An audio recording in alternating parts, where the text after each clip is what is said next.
Todo aquello que se transmite tiene que tener muy buena señal. Escucha todos los lunes, en punto de las 10 de la mañana, en Promo Estéreo. Antídoto. Antídoto. Acompaña a Joss y a Jerry, especialistas al micrófono, porque la mejor fórmula en comunicación tiene Antídoto.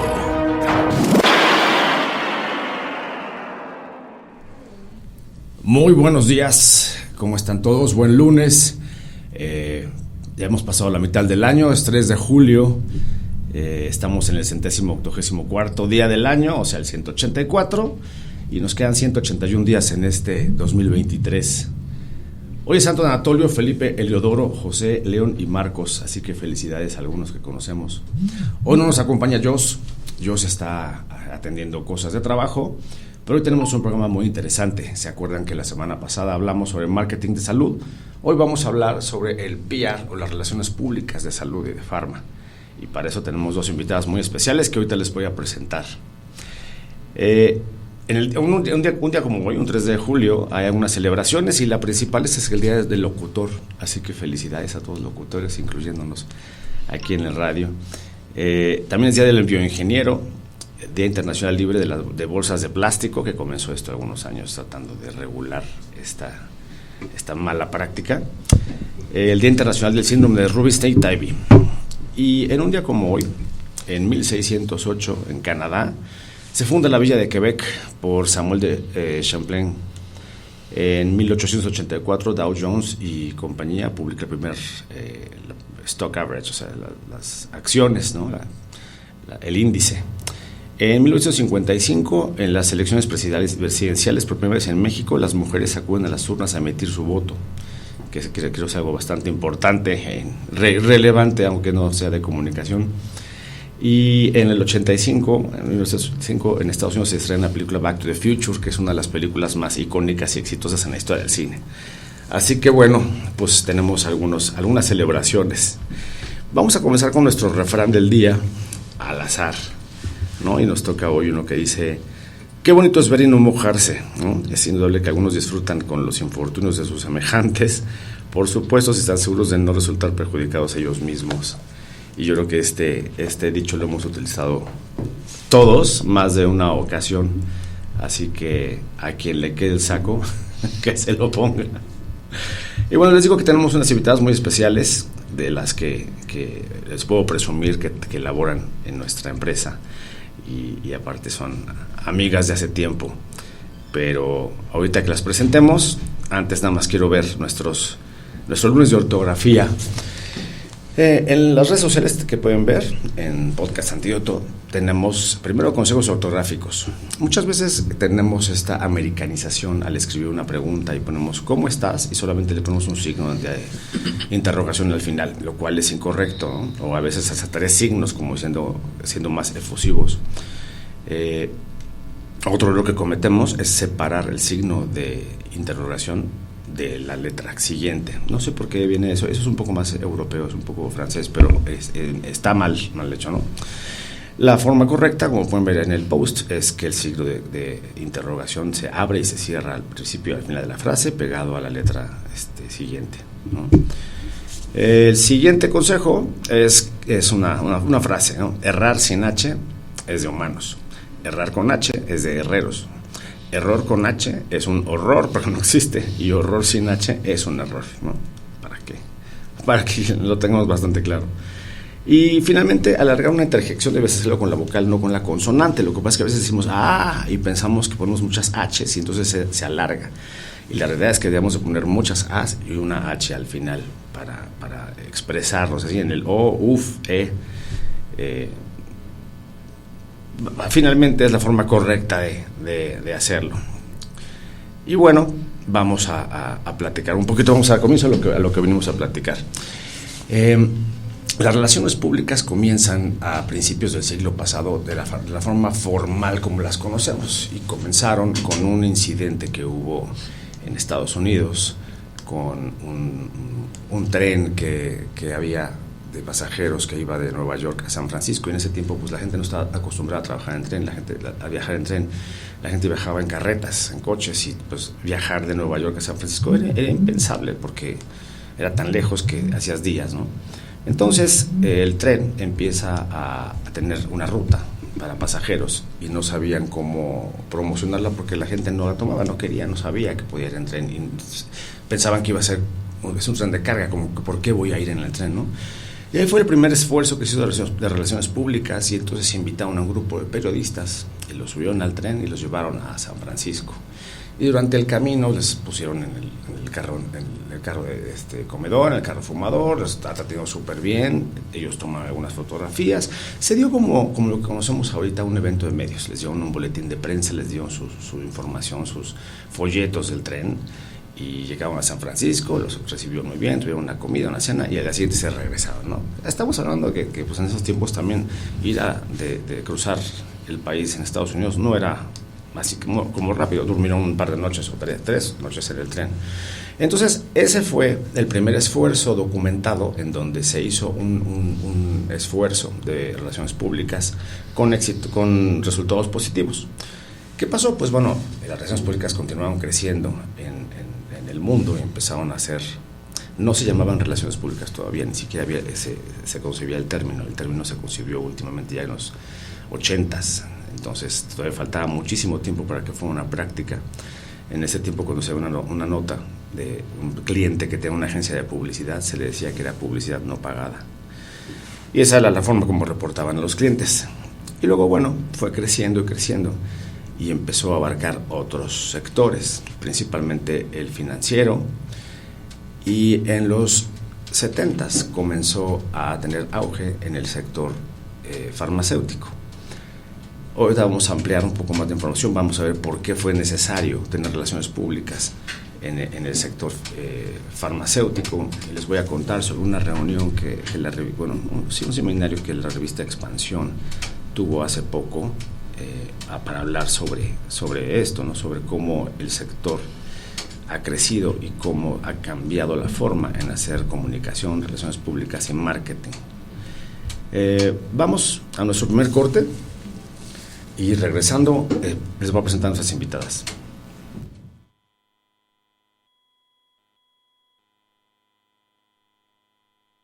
No te vayas.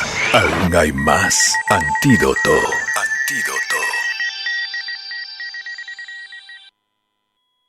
Estás escuchando Antídoto.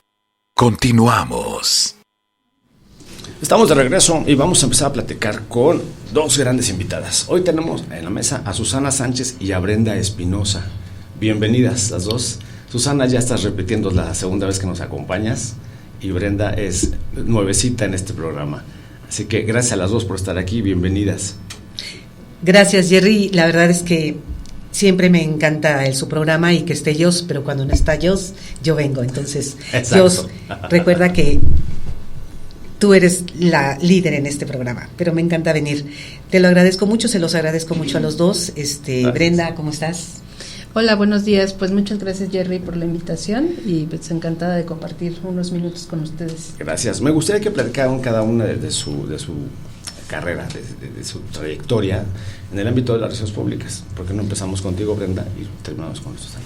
Sí, pues mira, yo estudié comunicación, tengo una especialidad en publicidad, entonces digamos que la parte de las relaciones públicas empecé desde los medios. Yo empecé a escribir notas, una de mis grandes pasiones es la música, entonces empecé a escribir algunas notas para portales y para otros medios muy pequeños. Y bueno, de ahí empecé a trabajar justo para la música en relaciones públicas, a hacer conferencias de prensa, hacer relacionamiento con medios, y posteriormente se dio la oportunidad de entrar a ICM, y mi primer contacto con las relaciones públicas en ICM fue Pharma.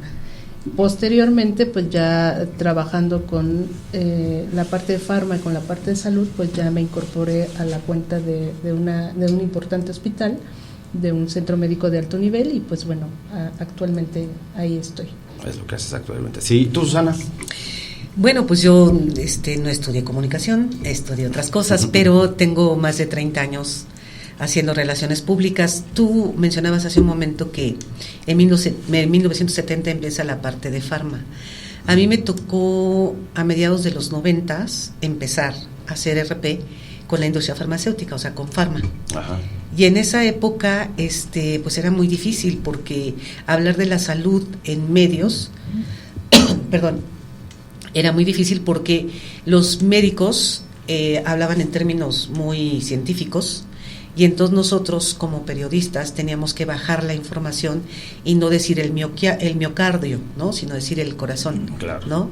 Entonces fue un poquito difícil todo, pero fue muy padre, muy emocionante, porque si bien había agencias internacionales, las agencias mexicanas eran las que competían en el mercado, ¿no? Y yo me acuerdo que en la agencia donde empecé, mi ex jefa pues trabajaba en un periódico y ella fue de las primeras que empezaron a escribir sobre salud en los medios. Okay. Y me acuerdo cuando entrevisté a un doctor, a un urólogo, sobre un tratamiento para disfunción eréctil que además se inyectaba. Me decía, pero yo ¿cómo le voy a platicar a usted eso? Y yo, pues así como se lo platica a quien sea, ¿no? Así de agradable como suena. Exacto. Y me dice, pero además luego, ¿cómo lo va a escribir ¿en dónde va a salir eso? Pues en todos los periódicos. ¿Cómo en todos? Y yo, pues sí. Entonces ahí también aprendimos a diferencia de la parte de publicidad, que es la venta de un anuncio, hablar de un tratamiento, de una enfermedad y de un tratamiento de manera periodística, noticiosa, que a la gente le llegara como ¿qué es la disfunción eréctil, por ejemplo, ¿no? ¿Cuáles son los síntomas, bla, bla, bla, y cuáles son los tratamientos? Y también nos tocó de alguna manera educar a los medios, porque los medios no sabían escribir de eso. De hecho, no había secciones de salud. Claro. Había todas las secciones que siempre información general, estados, cultura, deportes, pero no, vida y estilo, ¿no? Uh-huh. Pero no había salud. Entonces, justo a mí me tocó que los medios empezaron a tener ya secciones de salud, y ahora, es el pan de todos los días, ¿no? De hecho, aquí estamos hablando de salud, ¿no? O sea, casi todos los medios mencionan algo que tiene que ver con eso. Entonces, pues 30 años haciendo esto, la verdad es para mí muy padre. Ahorita estoy con ustedes en ICM, pero he pasado por diferentes agencias, tuve una agencia propia, he estado también en medios, ¿no? Colaborando como reportera, como comunicóloga. Entonces, pues sí, así ha sido, y interesante, son retos, pero además cuando ganas es muy, muy satisfactorio. No, claro. Y te entiendo perfecto, porque en el 2001, entré a trabajar a una agencia transnacional, Gila Norton, y entre las cuentas que manejaba estaba Viagra. La compartía con el Salud, yo estaba en mercadotecnia, y de entrar el primer día estoy escuchando las chavas, puras mujeres que están junto a mí en el pasillo, hablando sobre el tipo de erección, el pene, y dije, ¡ay! Sí, es un shock, ¿no? Por supuesto que es un shock, y ya estaba hablando de 2001.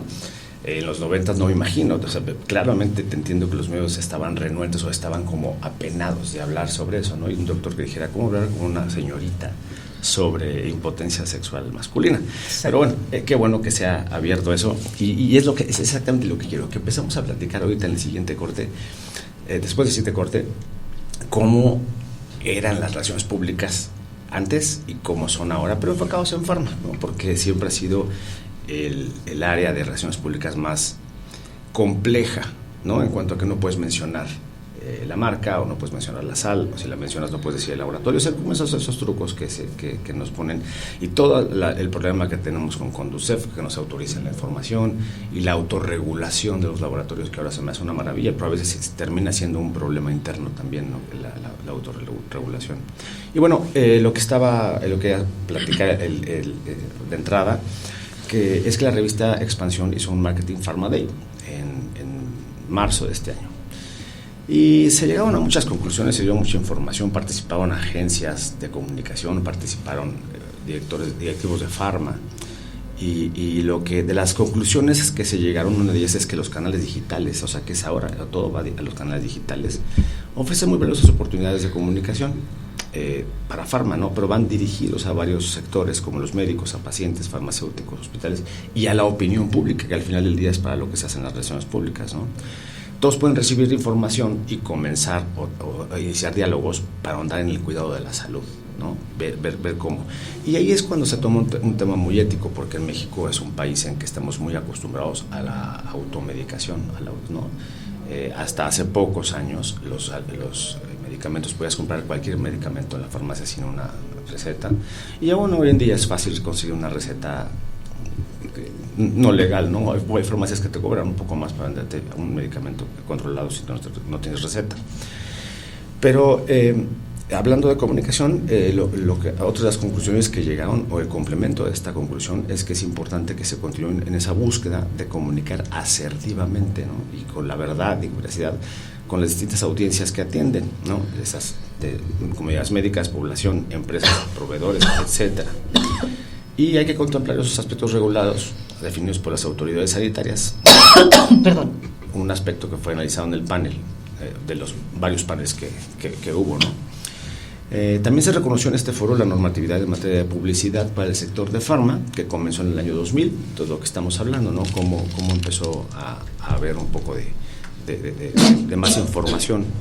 Yo me acuerdo que en el 2000 Pfizer fue de los primeros laboratorios que empezó a tener un programa en televisión abierta, sobre todo con Viagra, y fue esa campaña que todos vamos a recordar de Pelé, ¿no? Que decía, habla con tu médico, yo lo haría, ¿no? Y solamente se mencionaba la pastilla azul y salía el logo de Pfizer, nunca se hablaba sobre la sal, salinafina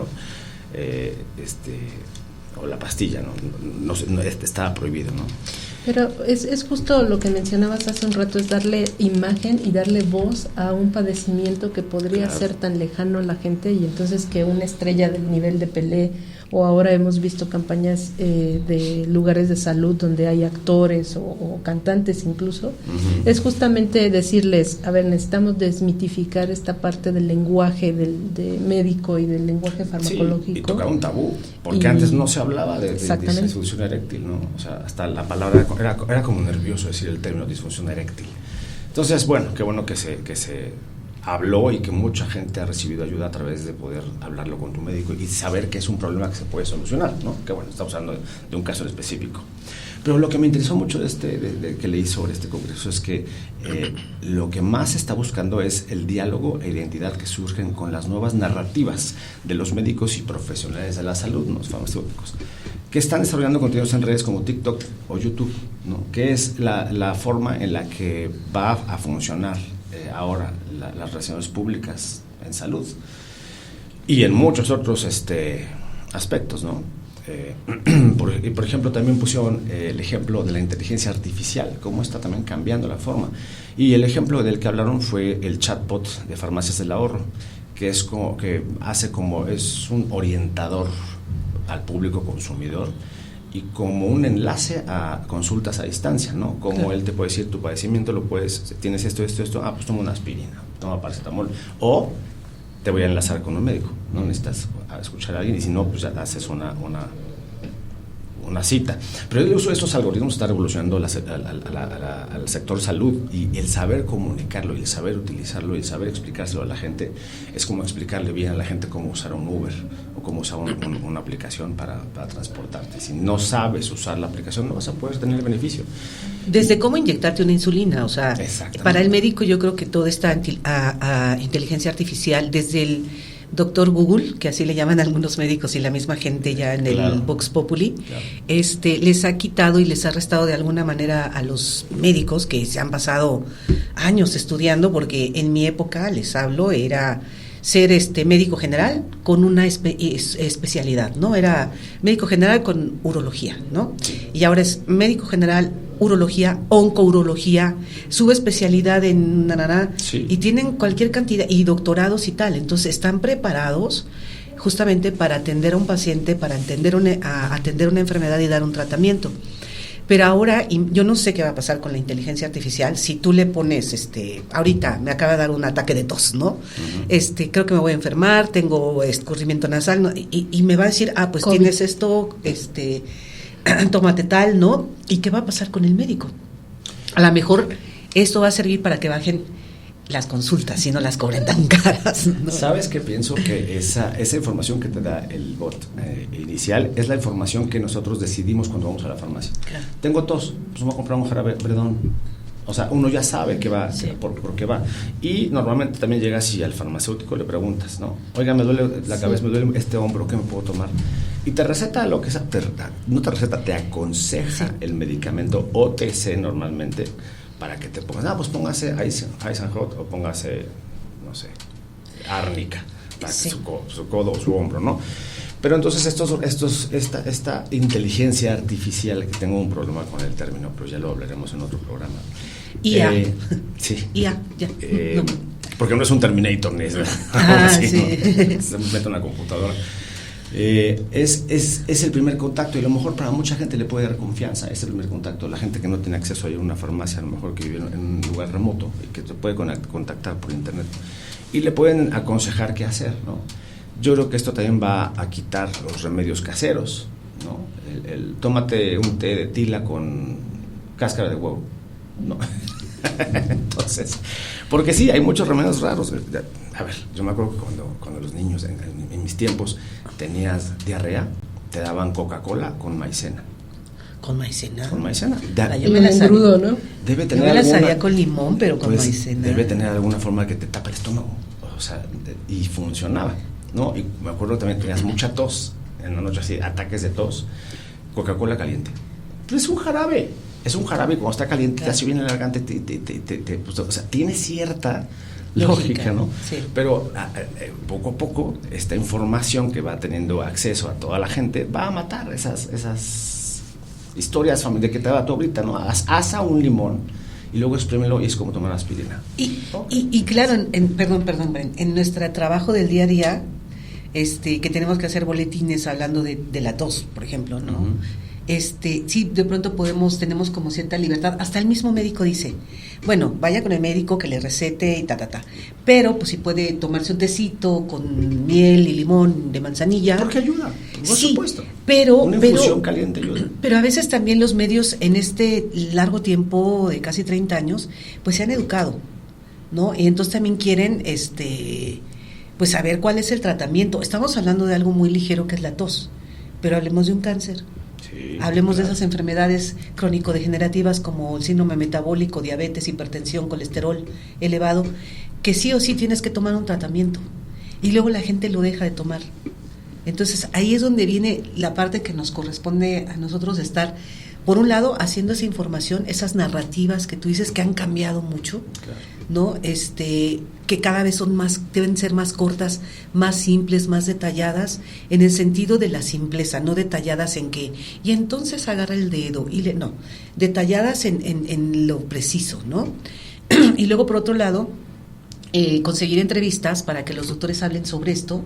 ¿Y cuántas veces, Bren, nos ha tocado que el medio quiere hablar de la tos y no necesariamente es hablar de la tos, sino de una bronquitis, ¿no? Claro. Ahorita que regresemos del corte, quiero que nos den exactamente cómo hacen esta chamba, de cómo comienza la entrevista con el médico y cómo se genera el boletín de prensa y todo. No es que te interrumpí, discúlpame, pero para no adelantarnos.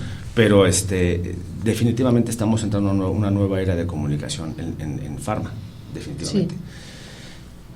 Y a pesar de que va creciendo la tecnología y va habiendo mejores medicamentos para los distintos padecimientos, siempre va a haber desinformación, mal diagnósticos, automedicación, y eso afecta a la salud de las personas, ¿no? Por eso es tan importante la correcta comunicación que hacemos. Vamos a nuestro segundo corte. Y regresando, les vamos a platicar cómo trabajamos con una máquina de fax en la oficina y cómo era todo complicado. Algo pasó por aquí, como un tren. Como un avión. Pero bueno, vamos al corte y regresamos.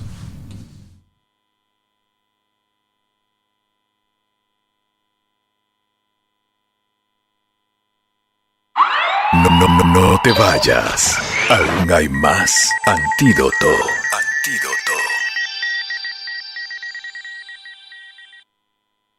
Estás escuchando Antídoto. Continuamos. Estamos de regreso y platicando con Brenda y con Susana sobre la comunicación, las relaciones públicas en salud. Y yo más o menos, cuando yo entré a hacer las 2 públicas en el 98, tú ya también tenías experiencia como yo en hacerlas. Entonces, yo me acuerdo que era algo complicado. Y no voy a enfocarme en salud ahorita, pero en relaciones públicas y cómo fueron avanzando, ¿no? Yo llegaba y tenía una computadora. Estábamos en la oficina, en ICM, cuando estábamos... hace mucho, éramos como 8 personas y teníamos 4 líneas telefónicas, ¿no? Porque pues, el celular era caro como para usarlo para trabajar, entonces usábamos las líneas de la oficina y alguien decía, me voy a conectar a internet, ¿no? Significa voy a coger una línea y no voy a poder hablar. Ok, se conectaba, bajaba sus correos, veía, ya se contestaba y se desconectaba. Y luego otro y otro. Y cuando queríamos mandar un boletín de prensa, pues lo escribías, lo imprimías y entonces había un programa usábamos Windows y en Word había un programa que le decías imprimir, pero lo mandamos al fax. Entonces tenías tus bases de datos, ¿no? Salud. Entonces cargabas toda tu base de datos de salud y estaban todos los teléfonos que tenían fax para recibir tu boletín de prensa. Entonces le dabas send a las 6 de la tarde y te ibas. Y toda la noche tardaba mandando uno por uno, y si no le contestaba, no estaba ocupado, lo ponían en fila de espera y volvía a mandar.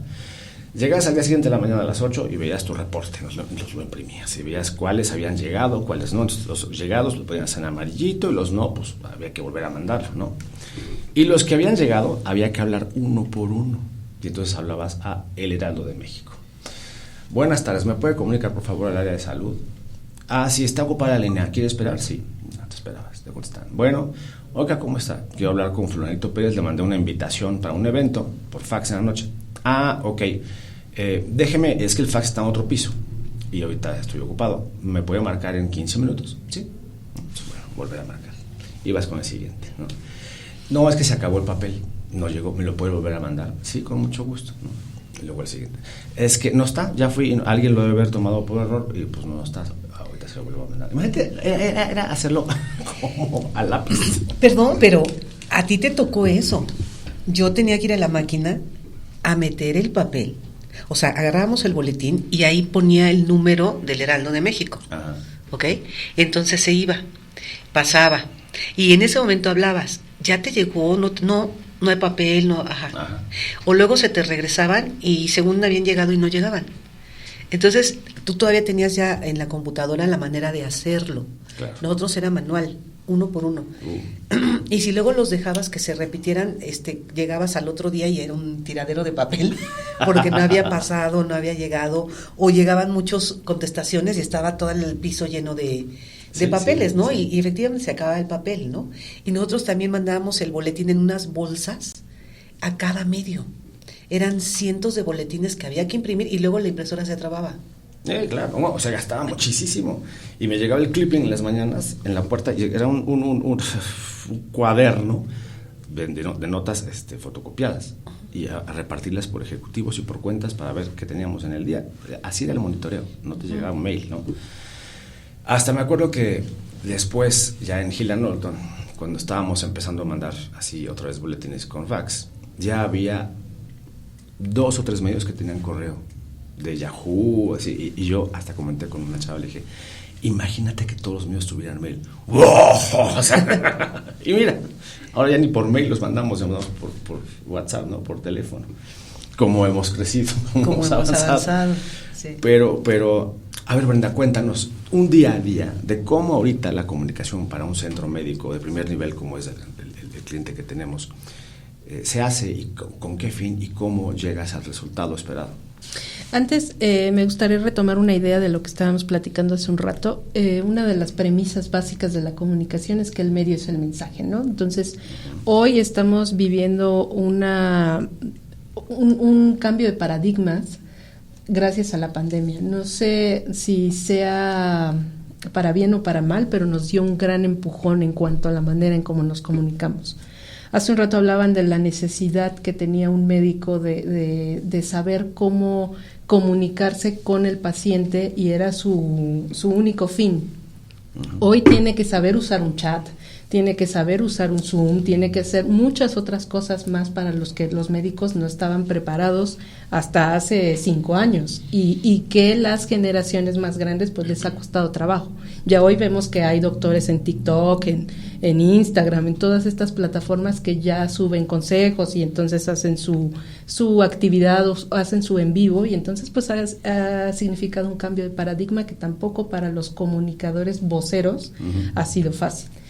En el día a día justamente nos hemos tenido que adaptar a estos cambios. O sea, hoy la inmediatez de la pandemia nos dice necesitamos un vocero para hablar de COVID hoy. O sea, y tenemos que buscar al médico que sí tiene el conocimiento y que sí está actualizado, pero que también debe de saber entregar estos mensajes y dar certeza a quien los escucha, de no caer en pánico, de no caer en desinformación, de no caer en remedios básicos o que puedan generarles un problema de salud que a la larga desemboque en otra situación. Entonces, también el reto ha sido acercarnos nosotros a estos médicos, a estos voceros, y enseñarles un poco el camino o acompañarlos en este camino para saber hacer la transición entre lo que venían haciendo ellos muy bien en un consultorio, pero que ahora se han tenido que diversificar para estar ante una pantalla, ante un celular, y que puedan comunicar mejor la comunicación. Nosotros, el primer contacto que tenemos es sí con una oficina de mercadotecnia en donde nos proporcionan un cúmulo, un pool de temas, en donde nos dicen, por ejemplo, ahora que terminamos junio, por el Día del Padre y por todas estas cosas, bueno, la prioridad es salud en el hombre y orientado hacia ella. Ahora en julio tenemos días muy importantes como el Día del Cerebro y otros tantos temas. Entonces aquí el reto es, ante algo que va cambiando tanto como la comunicación, desafortunadamente los temas en salud no cambian tanto. Y hoy seguimos hablando de cáncer de próstata, de mama, y no ha avanzado tanto el tratamiento, no ha avanzado tanto las fórmulas o las cosas que tenemos a la mano, y entonces el reto es darle la vuelta. Entonces el primer contacto es ese, tenemos el tema, y luego acercarnos con el vocero y preguntarle cuál sería su perspectiva o cuál sería el enfoque o la línea que él o ella verían como adecuado para comunicar un tema que año con año se dan las mismas cifras, que año con año se habla de la misma manera, y entonces ese es el reto. Darle la pincelada distinta o hacer la diferencia entre porque además nosotros como hospital, como centro médico, sacamos una información, pero también la farmacéutica que hace el medicamento va a sacar una información. Entonces, ¿qué hay que hacer para hacer la diferencia en estos temas? En ese sentido me pasó, manejé por 5 años hepatitis C. Entonces, como dice Brenda, el primer año pues era sobre hepatitis C, que uno de los principales problemas o de lo que hablamos, que nos echamos casi un año, era sobre que todas las personas que fueron operadas antes de 1992 tenían que sí o sí hacerse la prueba de ELISA, que era para hepatitis C, porque también hay prueba de ELISA para VIH. Porque era posible que te hubieran contagiado. Exacto, porque no había todavía estas filtraciones de sangre, o sea, había transfusiones que no estaban reguladas, ¿no? Entonces, pues se hablaba del terremoto del 85, ¿no? Y la enfermedad... ¿Cuánta gente también se transfusió? Claro. Entonces, la enfermedad tardaba entre 15 o 20 años para manifestar síntomas cuando ya el hígado tenía cirrosis o ya tenía mayores problemas el hígado, ¿no? Era mortal. Exacto. Entonces, pues todo el año nos la pasaba. ¿Y tuviste alguna operación? Así eran los comunicados que enviamos. Bueno, pues para el 4º año yo ya no sabía de qué escribir. Y entonces resulta que hablando con una de las doctoras, excelente doctora, la doctora Margarita Deza, excelente gastroenteróloga, me dice, fíjese que un porcentaje pequeño es de gente que se infecta por drogas, por agujas intravenosas, piercings, y de ahí nos echamos otros 6 meses, ¿no? Drogas y piercings. Luego entrevisté a un odontólogo que se había infectado, ¿no? Por también instrumentos contaminados al estar revisando las encías. Fue un boom, ¿no? Wow. Y de pronto Pamela Anderson sale con que está infectada de ambas, creo. Perdóname, Pamela, si te estoy metiendo otra enfermedad, pero hepatitis sí tenía, ¿no? Por compartir agujas por drogas. Y entonces, pues Pamela nos llevó otros 6 meses, ¿no? Claro. Pero entonces le tienes que buscar, como dice Brenda, la vuelta a la comunicación porque es tan rápida y tan cambiante. A veces cuando hacemos el pitch para un cliente que nos quiere contratar y va a mencionar diabetes, y entonces yo le pregunto, ¿y cuál es la novedad, no?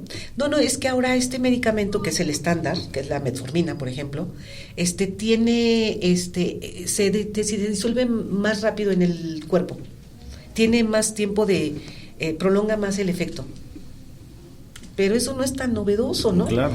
Y entonces aquí nos volvemos doctoras científicas, las comunicólogas del siglo, porque tenemos que inventarnos, no inventarnos en el sentido de que sea falso, uh-huh, que sea una noticia falsa, sino de inventarnos cómo lo comunico. La creatividad. Claro. Y ese es un reto, ¿no?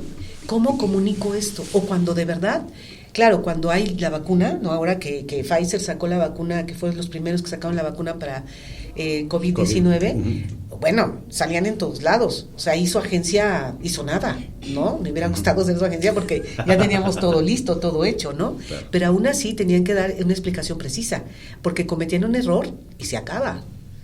Y también acuérdate que cuando salió la vacuna mucha gente decía, no está aprobada, te puede dar cáncer en unos años, o sea, ¿qué vamos a hacer? ¿No? La renuencia. Y los efectos secundarios que puede tener cualquier tratamiento. Claro. Entonces, yo desde hace 30 años que estaba hablando de tratamientos, me acuerdo que los primeros quimioterapias para cáncer, bueno, te dejaban más muerto, sí, con la remisión de cáncer, pero los efectos secundarios eran horribles, ¿no? Y ahora, bueno, ya ahí me tocó mencionar para algunos tratamientos las células monoclonales, ¿no? Las terapias monoclonales, las terapias dirigidas, exacto, que ya no atacaban a las células buenas, solamente a las células malas. Entonces, ese es el trabajo de todos los días. Y aparte, enamorar a un periodista para que nos dé una entrevista. A veces la información es tan buena que el periodista dice, venga, ¿no? Y te buscan.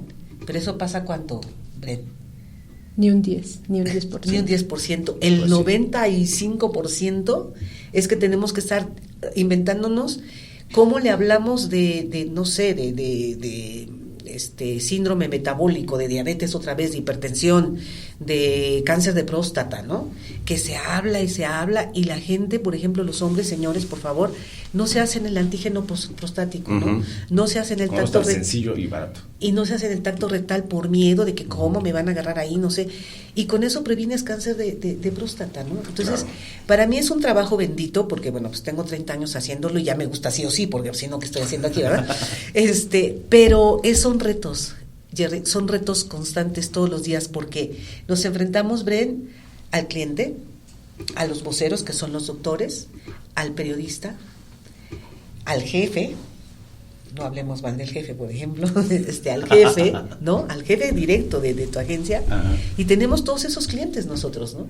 Sí. Y un periodista no es uno, así como tú mandabas esa lista, el Heraldo, el otro, aquel, y ahora con la web, ahí me encantaría que aquí la experta en webs y en aplicaciones nos platique un poquito, porque cómo se han abierto portales y hay unos que son buenos. Y cómo desaparecen también, de un día para otro. Exacto. Sí, y bueno, también lo tocábamos al principio del programa, la importancia o la gran diferencia entre lo que hace Pharma y lo que hacemos a través de los temas médicos de centros de salud es la regulación. En tema de Pharma, la regulación es mucho más rígida. Nosotros tenemos que tener referencias como muy puntuales y muy específicas sobre ciertos datos o sobre ciertos nombres o usos de los medicamentos, porque el tema es mucho más sensible. Al ser nuestro vocero un doctor, nos da un poco más de apertura a que ellos sean los que los como expertos y especialistas pueden hablar de los padecimientos y de los tratamientos sin esta rigidez o sin esta restricción de la parte de la regulación. No es que no existe una regulación, y también manejamos cifras y manejamos referencias en los comunicados que nosotros hacemos, pero sí es importante como ver que a través de los tratamientos nos ayudan los voceros a decir, yo como experto de cáncer, como experto de cualquier área, puedo hablar y tomar la voz sobre el tema. En cuanto a los portales, sí, la verdad es que, como hemos hablado, la comunicación ha cambiado mucho. y periodistas, grandes periodistas que estaban en un periódico, en radio, tuvieron que crearse su propio espacio para comunicar. Entonces ya nos comentaban hace un rato que salieron figuras importantes de la salud que dejaron de tener su espacio en su noticiero y entonces abrieron su portal o abrieron su canal en redes sociales para hacerse estos espacios, y por eso es que hoy tenemos tantos portales.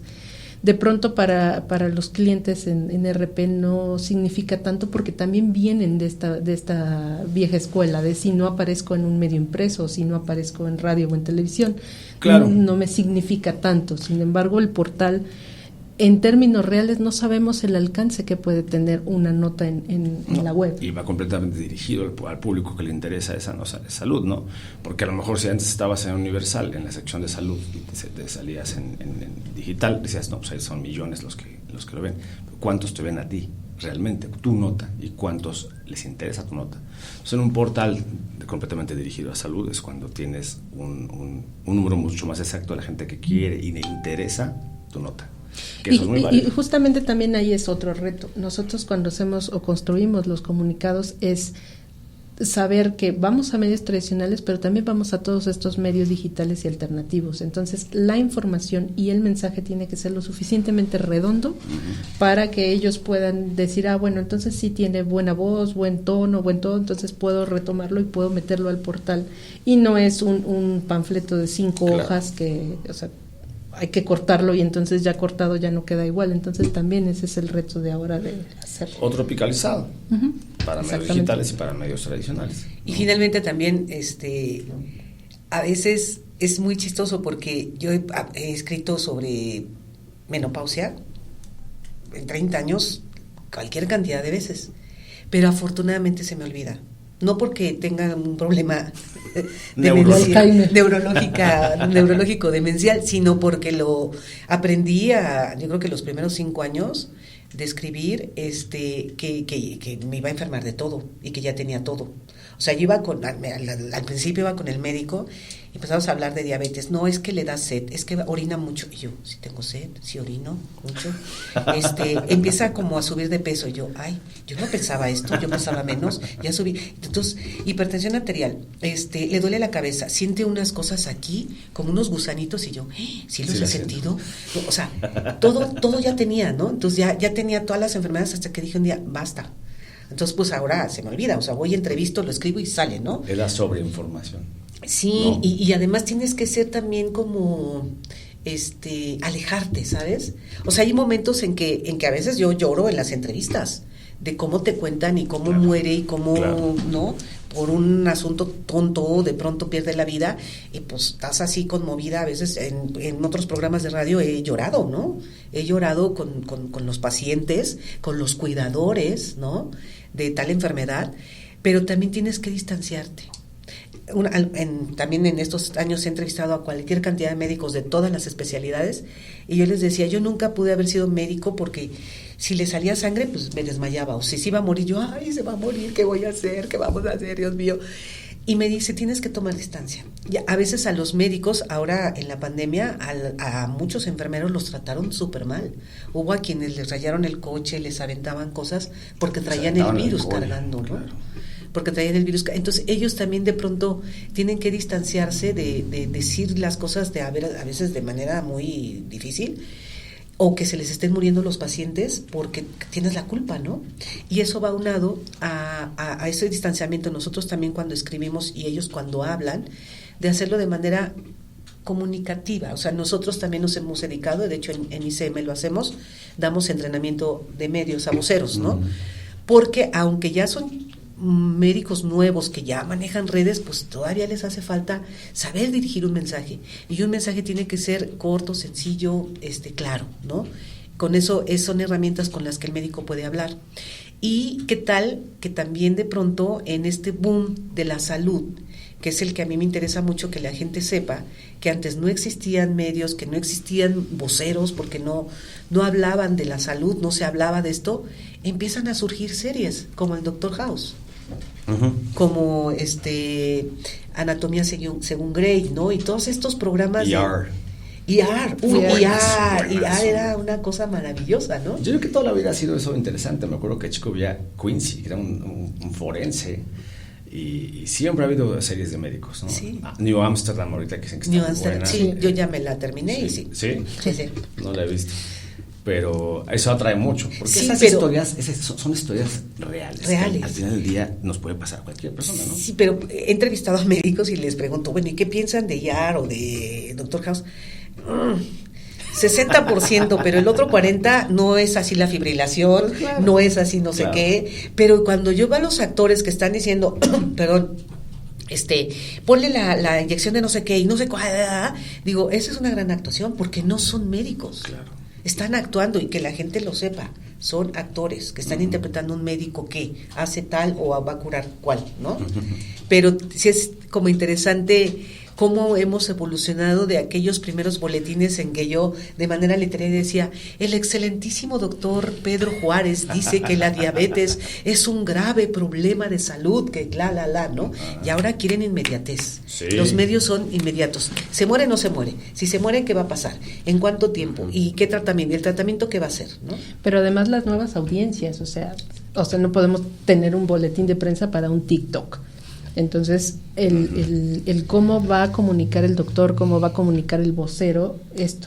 O sea, si yo tengo hipertensión, en 5 puntos, ¿qué es la hipertensión? ¿Cómo la puedo prevenir? ¿Y qué hay para la hipertensión? ¿No? Entonces, esta capacidad que tenemos de reinvertirnos para comunicar, pero además comunicar sin desinformar, porque, o sea, ante YouTube, Google y todas las plataformas llenas de información y de material que sí y que no podemos consumir como contenido fiable. Me invitaron como medio, yo colaboraba para El Sol de México, tenía una columna los viernes y me invitan para hablarnos del storytelling, ¿no? Yo así de, mandé, ¿no?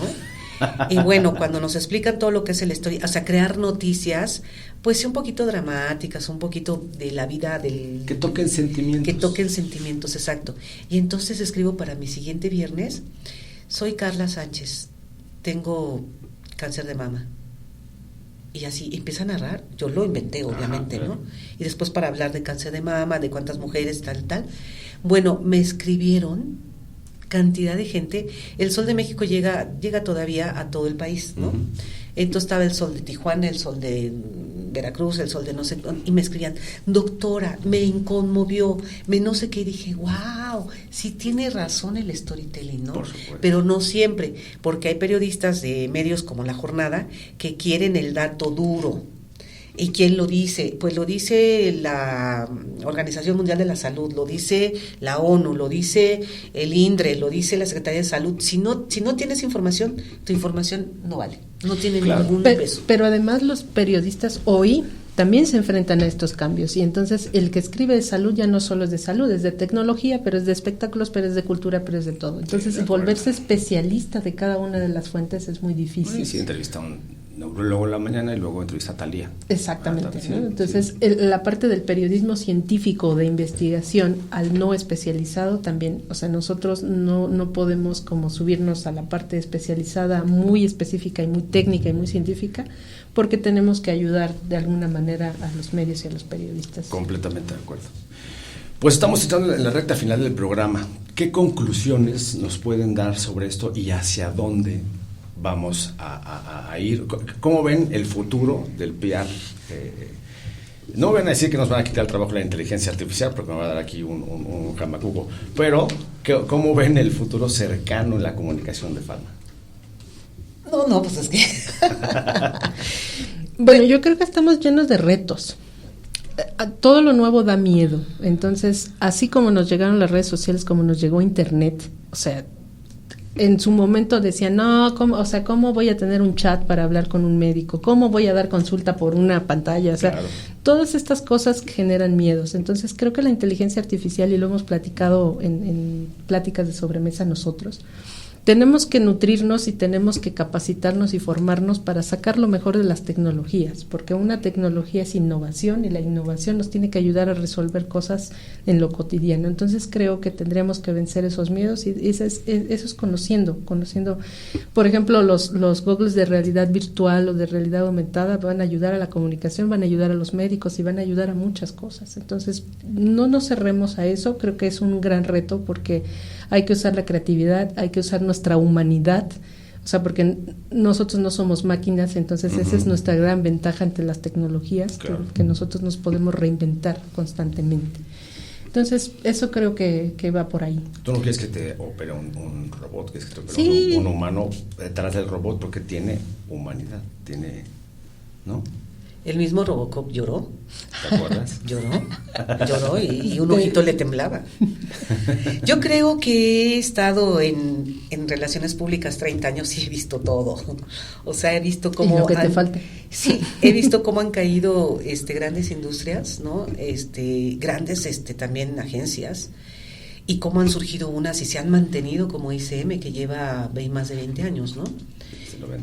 Desde el 98. Entonces, yo he evolucionado con esto, he evolucionado con los medios, he evolucionado con los médicos, ya se me murieron algunos médicos, y bueno, pues yo sigo aprendiendo. Sí me da cosita, no me da temor que me quiten mi chamba, me da temor no saberlo usar, o sea, no saberme meterme a buscar en inteligencia artificial un dato, ¿no? Uh-huh. Pero lo he aprendido, o sea, así como el fax que mandamos manual, claro, pues ahora ya mandas por WhatsApp la información y tal, ¿no? Yo creo que lo que a mí me resta ahora es seguir aprendiendo, seguir chambeando, porque esto me apasiona y me gusta, y lo que venga, me subo al tren, ¿no? Lo que venga. Pues es que o evolucionamos o nos morimos. Pues sí. ¿No? Sí. En eso depende el actualizarnos, el estar viendo las nuevas tendencias como TikTok, ¿no? Cómo manejar información en TikTok, la verdad, a mí a veces no me queda muy claro hasta que me metí a ver.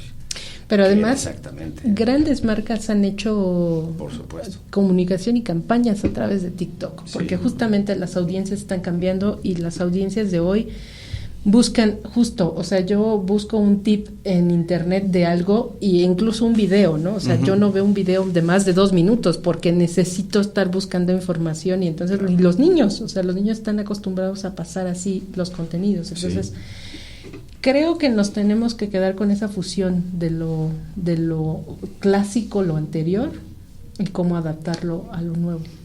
Pues qué gran reto y qué interesante, porque vamos a aprender mucho próximamente. Pero además vendemos comunicación, vendemos claro, relaciones públicas, tenemos que estar actualizados sí o sí, ¿no? Siempre. Muchas gracias por haberme acompañado a este día. Me encantó la plática. Creo que hay muchas más pláticas que podemos tener sobre comunicación. Y un día vamos a hacer un programa sobre todos los bloopers que nos han pasado en las redes públicas y se va a estar muy divertido. Bueno, Ese hay que traer como un tequilita o algo. Ah, sí. Es un poco temprano, pero bueno. Yo súper agradecida por estar aquí en Promesterio. Promesterio. Gracias, Jerry, gracias, Jos, y pues aquí estamos. Muchas gracias, Jerry, por la invitación y pues aquí estamos. Encantados. Muchas gracias a todos. Nos vemos la próxima semana en punto de las 10 de la mañana en Promo Estéreo para que les pongamos su antídoto. Muchas gracias. Buen día, buena semana. Chao. Todo aquello que se transmite tiene que tener buena señal y solo pasa por Antídoto. Antídoto es un podcast sobre tendencias en comunicación, las mejores estrategias de relaciones públicas y los retos de la Agenda 2030.